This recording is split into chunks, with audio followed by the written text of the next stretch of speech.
कई लोग कहते हैं महाराज जी, जिस रुद्राक्ष को हम पहनते हैं उस रुद्राक्ष को कहाँ नहीं पहनकर जाना चाहिए। 5 स्थान बताएं जहां रुद्राक्ष पहनकर नहीं जाया जाता। कितने स्थान है? 5। और रुद्राक्ष को 5 स्थान पर पहनकर नहीं जाते। और रुद्राक्ष के लिए वर्णन किया गया है कि रुद्राक्ष कब कब उतार कर उसको वापिस अभिमंत्रित करना चाहिए।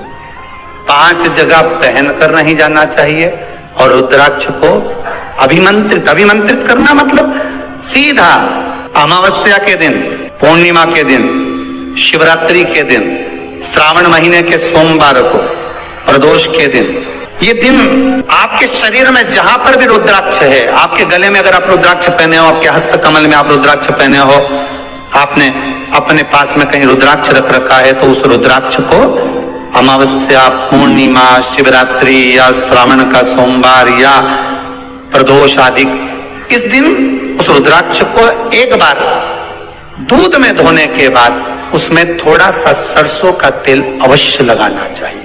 क्या होगा उससे? उससे होगा क्या?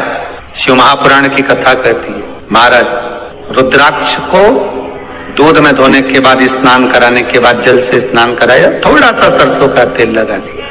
महाराज क्या मिलता है उससे? तो कहा उस रुद्राक्ष में बल प्राप्त होता है। कौन सा बल? जो शरीर के अंदर बीमारियां बढ़ती हैं, उस बीमारी को वो रुद्राक्ष धीरे धीरे समाप्त करना प्रारंभ कर देता है। पर एक और चीज याद रखना, जिस रुद्राक्ष के पानी को आप बीमारी के समय पर गलाकर पीते हो, उसमें सरसों का तेल नहीं लगाना। उसमें सरसों का तेल नहीं लगाना है। उसको तो आप केवल स्नान कराओ दूध से, जल से, और फिर उसको गला दीजिए, उसका पानी आप पीना चालू कर दीजिए। जिसको बड़ी बीमारी होती है उसके लिए कल कथा में वर्णन किया रुद्राक्ष के जल। रुद्राक्ष का जल पिया जाता है शरीर के अंदर से रोग को, बीमारी को हटाने के, रोग बीमारी को समाप्त कर। तब 5 स्थान बता दिए, 5 जगह बता दी, 5 स्थान निश्चित कर दिए जहां पर रुद्राक्ष को पहनकर नहीं जाना। पहला, किसी की मृत्यु वाली जगह पर। दूसरा, जहां पर बच्चे का जन्म हुआ, मृत्यु आदि जगह पर सूतक लगती है, जहां बच्चे का जन्म लेता है वहां सावड़ लगती है। मतलब जीव जाने के बाद दुख का सूतक होता है, और बच्चा जब जन्म लेता है तो सुख की सावड़ रहती है। सुख की 2 स्थान।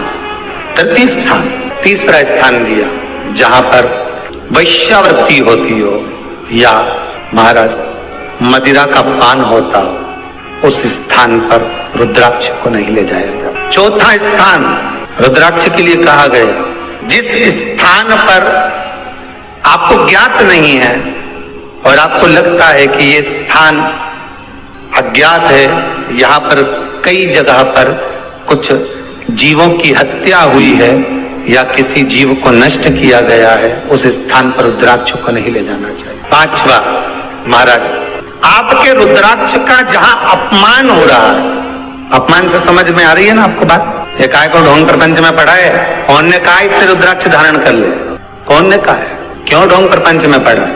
अगर हम रुद्राक्ष गले में पहन लेते और नारी का रजस्वला धर्म आ जाता है, रजो धर्म का समय आ जाता है, वो रुद्राक्ष हम गले में धारण कर रखते हैं, तो वो रुद्राक्ष क्या वो बेकार हो जाता है?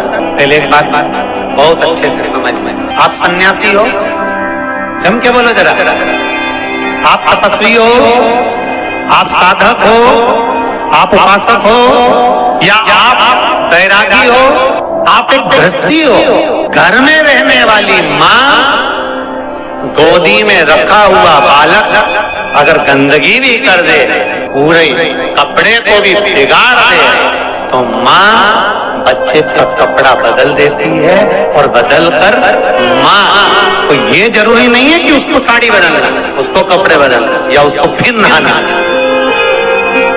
बच्चा जब गोदी में होता है तो माँ की गोद में कितनी बार भी गंदगी कर दे, फिर माँ अपने कपड़े बार बार नहीं बदलती, उसी कपड़े से काम करती रहती है, उसी कपड़े से सेवा करती रहती है, उसी कपड़े से भगवान का पूजन भी करेगी तो भगवान स्वीकार करेगा। क्योंकि मातृत्व के लिए, माँ के लिए, नारी के लिए छोड़ दिया गया है कि तुम पर हाँ, आप अगर पूजन करने बैठ रही हो तो आपको ये 7 दिन पूजन नहीं करना। पर रुद्राक्ष अगर आप पहन रहे हो, रुद्राक्ष अगर आप धारण कर रहे हो और अपने जीवन की सार्थकता के लिए स्वीकार कर रहे हो, जैसे तुलसी की माला और रुद्राक्ष की माला गले में पड़ी रहती है, तो ये कंपनी का ट्रेडमार्क होता है कि तुम कौन सी ब्रांड के हो। ये कंपनी का ट्रेडमार्क है।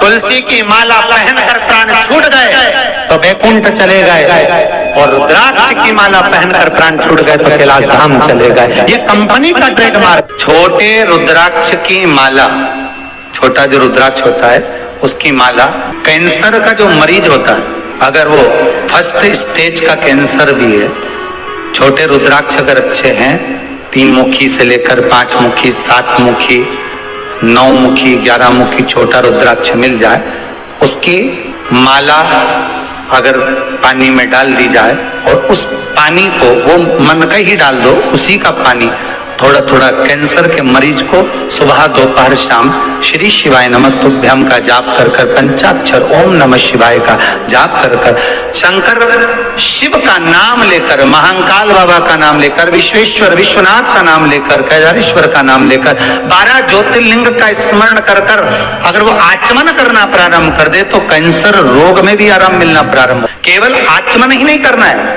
अगर स्त्री है तो अपने उल्टे हाथ पर भी उस मनके की माला को लपेट सकती है। पुरुष है अपने राइट हैंड में उस माला को, अगर कैंसर से पीड़ित व्यक्ति है, रोग से बहुत पीड़ित व्यक्ति, उसको बल मिलता है, उसको पावर मिलता है, उसको एक एनर्जी, उसको एक तेज मिलता है रोग से लड़ने का। कई लोग कहते हैं महाराज जी रुद्राक्ष को सिद्ध कैसे करना चाहिए, तो शिव महापुराण में एक